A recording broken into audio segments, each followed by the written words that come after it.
The first person that goes will be given the instruction by the judge. The judge should not have to repeat for every single person. So if I explain to the first person what to do, everybody should be doing the exact same thing. So if you're the fourth person in line and you aren't duplicating what the first person did, then you either did not pay attention or you're not giving the judge the respect that they deserve. So with that, judges hate reminding you over and over and over again. So watch the first person and you will see what you need to do. Yes, Eric. Okay, so please give me a nice smooth down and back, just as you've seen what we did without dogs in our hands.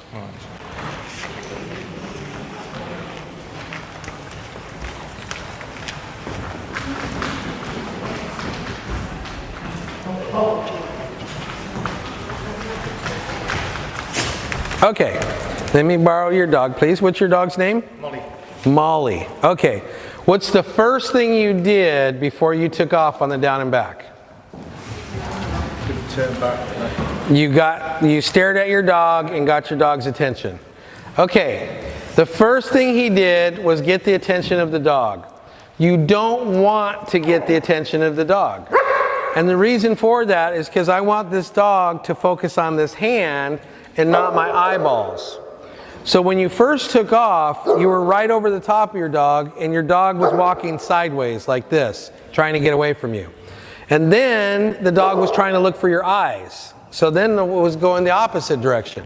So what I want to do is I want to just do my thing, and then when the dog is straight, I turn and go. See, this is going to teach the dog to gait with me. When you have a tight lead and you move, it doesn't teach the dog to gait. See how the dog is standing next to me now? The other thing too is this collar is useless for training. Because is it the flat link? The one in your pockets. Do me a favor, put together a flat link for me with a 6-foot lead so I can demonstrate with this. Is that a flat link? No, it's not. No? No. But take that to Carol so she can match the length on there. Yes. So take that to Carol. Okay, what I'm going to do is I'm going to demonstrate to you guys the difference in training with a 6-foot and a flat link as opposed to this. You're going to get so frustrated if this is what you're going to train your dog on. Because all this does is it teaches the dog to pull, pull, pull. And you can see that that's what this dog is doing. This particular breed, the last thing you want to do is give it a reason to pull.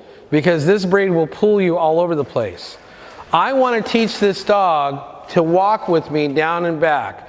I want to teach this dog to focus on my hand position. And with this, see, this lead is tight all the time, and that's what it trains this dog to do. And we want to get away from that. In the beginning, it's not going to be a pretty sight. The dog is going to go this direction, going to go that direction, but it doesn't matter because when somebody says, hey, Eric, I want you to show this dog for me, I'm going to take a 6-foot lead, the flat link collar, and I'm going to walk with this dog, and this dog's going to go all over the place. And I don't care. You know, most people will stop because they'll feel that, oh, I look ridiculous doing this. Doesn't matter. The thing is, the dog will trip over the lead. The dog will make you trip over the lead. But eventually, if you stay consistent, the dog will look fantastic and you will look fantastic. And now you're training the dog. This tight thing here is not going to train this dog. Okay, and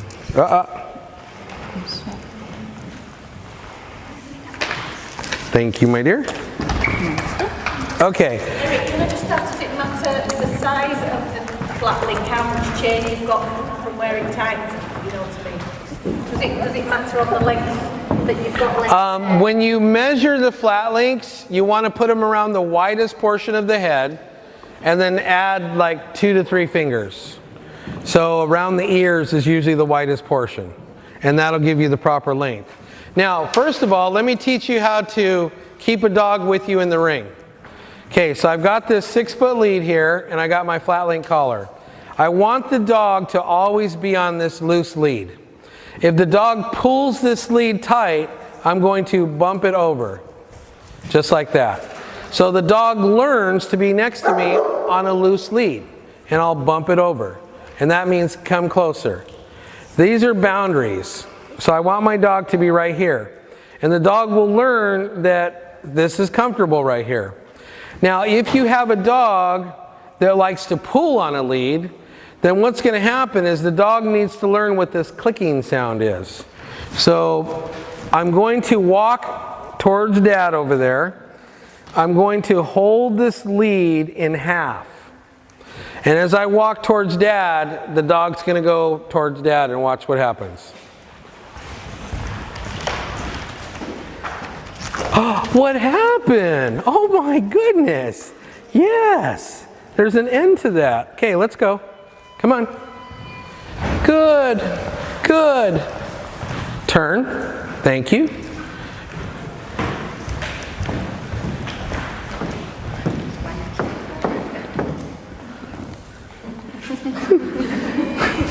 That's pretty doggone good.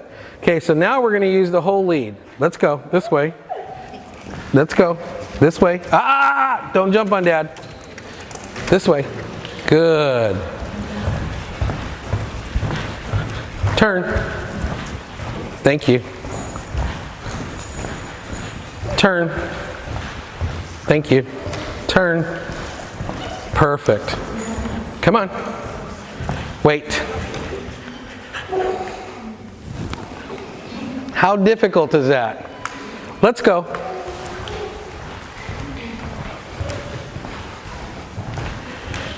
Turn.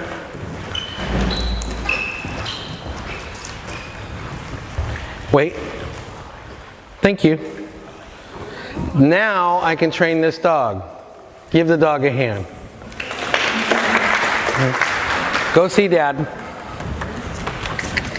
Okay. Now, how much of that 6-foot lead did I have out when I did that exercise? The whole thing.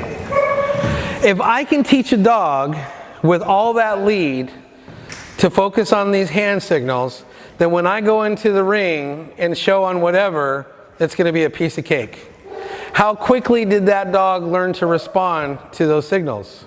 Because now I'm communicating with the dog. Now the worst thing you can do in the world is put that other collar and lead on to train this dog. And see how your lead's tight? Drop the lead. That's the way you want to be in the ring, just like that. Because on a tight lead, you're teaching the dog, I don't trust you. So the dog pulls and pulls and pulls.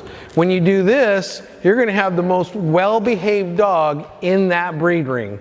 Because of this breed ring, they're crazy in there, aren't they? Yep. So let's see what happens now. I would like you to take this dog down and back, please. Don't look at the dog. Okay, keep your hand down by your side. Go. Good.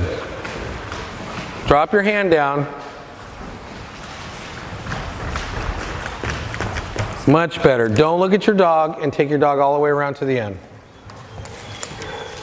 Drop your hand down. Don't look at your dog. Turn. Turn. Beautiful. Give him a hand. Okay, don't get too close there. We don't want two dogs sniffing. Okay, now you need to stop messing with your dog. You need to stop fidgeting with the dog. You need to stop looking at the dog. Because you're trying to teach your dogs to now go off your hand and focus on your hand. And every time you look at your dog, you're telling your dog this is not important. And it's going to take you longer to train. So no touching, no, and then keep your hand down because you're bringing it up. Do the head straight. Do the head straight with your dog. Remember the hand position, head straight? I want you to come in like this. When your dog barks and gets out of control like that, I want you to put your two fingers, pinky, and do the head straight. Okay, let me see the head straight. Okay, so 2 fingers come in right by the ring. All right. Go. Head up. Head straight. Head straight. Head straight. And that will help you gain control of a dog that's acting like the way we're acting. Yeah.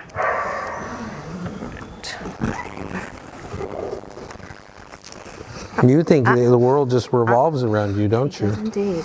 Yes, but it doesn't. No, it doesn't. I know. There is it.